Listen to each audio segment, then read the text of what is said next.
As we mentioned earlier, more than 1,000 business and political leaders are in Durban, South Africa for this year's World Economic Forum on Africa. Delegates will discuss how to make Africa's economies more inclusive. They're also set to review the continent's economic outlook. Now we can head over to Durban, South Africa, where CGTN's Ramanyang is there for the first day of the World Economic Forum on Africa. Rama, what do you have for us?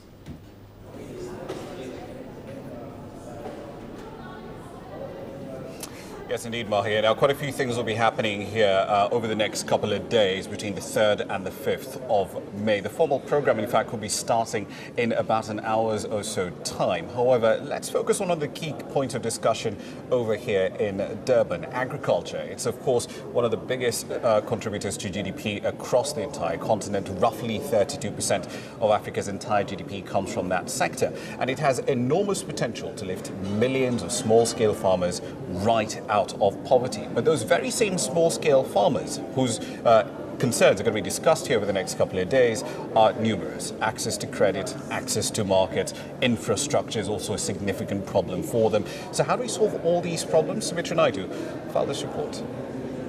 When Skumbuzo Ngubane and Lungile Sitole left teaching and bought a farm 10 years ago, they had no experience and it was all trial and error with a small amount of capital. We thought it's easier to farm, but once you are there, when it's hands-on, there are quite a number of challenges. We do have basic skills right now that we have learned on the way through other farmers on the neighborhood. The couple's first potato crop failed. Following years of experimenting, Ngubane and Sitole learnt about the impact of weather conditions, the threat of pests and diseases, and how to grow crops suitable for the market. Things about crop rotation we are aware of, but when it's time that you have to really practice it or you have to implement it, you find it's challenging. We take the soil samples to Sitara. So they tell us that we have to change maybe fertilizer, there's too much calcium or potassium or acid. The other challenge was getting the produce to the market. Local entrepreneur Arvin Ahir procures 30% of the fresh produce sold in his supermarket from small-scale farmers, which has helped producers like Sitole and Ngubane. Small-scale farmers are crucial to our survival. We depend upon them for a consistent supply of quality vegetables all year round. And if we have a group of them that understand what we want, when we want, at the quality that we require, it keeps our stores functioning at a high level.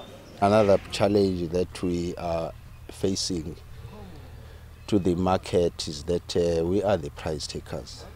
So we have the price in our mind, but when we have the client, then the client that we want to sell it, they said, no, we can't take that product with this money. Ngubane and Sitole would one day like to run a commercial farm, but land is expensive and requires large amounts of capital to run. Similar challenges faced by farmers all across Africa. Sumitra Naidu, CGTN, Durban, South Africa.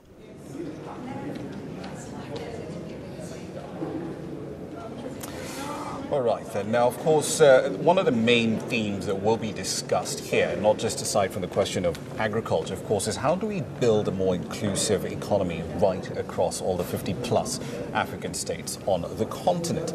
To achieve that, healthcare, of course, is one of the key fundamental things that we need to sort out as a public good, and there's no shortage of reminders from right across the continent of the work we need to do. Think of Ebola, the Ebola outbreak in 2014, 11,000 people dead. Kenya's 100-day doctor strike between the end of 2016 right into this year. Nigeria's meningitis outbreak that's killed at least 800 people so far. All of these are constant reminders that we actually need to invest a lot more and to invest smarter in public health systems. Let's dig a little deeper into that particular topic. I'm now joined by Mark Henderson. He's from the Wellcome Trust. For a lot of our audience, they may not be familiar with what the Wellcome Trust does. What do you do exactly? So the Wellcome Trust is the world's second largest charitable foundation. You may have heard of the Gates Foundation. They're the largest were the second after that. What we do, we have an endowment that's worth about $35 billion, and of that, we spend about $1.3 billion a year on scientific research, principally, that is tackling some of the world's biggest health challenges. So, for example, some of the big areas that we invest hard in are the challenges of vaccines, how to create better vaccines against some of the diseases for which we have none. Also dealing with things such as the epidemic of drug-resistant infections around the world. And of course the basic science that underpins all of this. We have a very substantial African operation. We have for 20 years been investing in 3 major centres of excellence in Africa, one in South Africa, one in Malawi and one in Kenya. And in addition to that, we're very strongly committed to kind of trying to shift the gravity of African scientific research to Africa, so that it's actually African scientists and administrators who are taking the decisions about what should be funding, what should be funded, what actually are the real health challenges and real health problems that the continent is facing, and how can research and development and innovation play a bigger role in meeting those. What sort of quick wins? I'm using the word loosely here, at least in the medical context, but given that you've been present in the continent for the better part of a couple of decades now, with all the research and development that has been done, what successes have come out of the research that you've done across the continent? So to give you an example, the large population study that we have run in South Africa for 20 years, this is in a very rural area of KwaZulu-Natal, one of the areas where a 15-year-old girl's lifetime risk of contracting HIV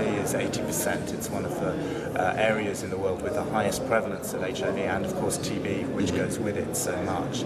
Now, some of the data from that area, by studying the population and how they respond to antiretroviral therapy and other risk factors, has made some direct gains in terms of making the case for the introduction of antiretroviral therapy. That would be one example.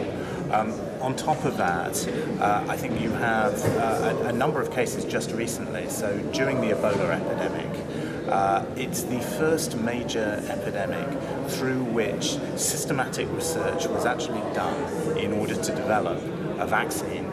So some of the experimental vaccines we actually saw was funded by the Wellcome Trust. That's correct, yes. So during Ebola, for the first 6 months of the epidemic, as I think everybody recalls, there was a huge struggle just to get the world to wake up to the fact that there was an epidemic. Absolutely. It needed to be taken seriously. Once we'd won that battle, then for us, the next challenge was to persuade the world that actually, when there is an epidemic, this is an opportunity to learn as well as to respond. And that what we really need to do, one of the reasons why the world has responded so poorly, is that through previous epidemics we have not done this research. Right. So we won that argument that in fact it was essential to do research, and then put this vaccine trial out into the field in the later stages of the Ebola epidemic, which we have the indications so far that it is highly effective, as a result of which we now have something with which in future epidemics we will be able to respond a lot better. Exactly. All right, brilliant. Unfortunately, we'll have to be there for the time being. That's all the time we have for at the moment. Mahir, back to you in Nairobi. You'll of course have a lot more reports coming through your way over the next couple of days here from Durban, South Africa, where the World Economic Forum is taking place.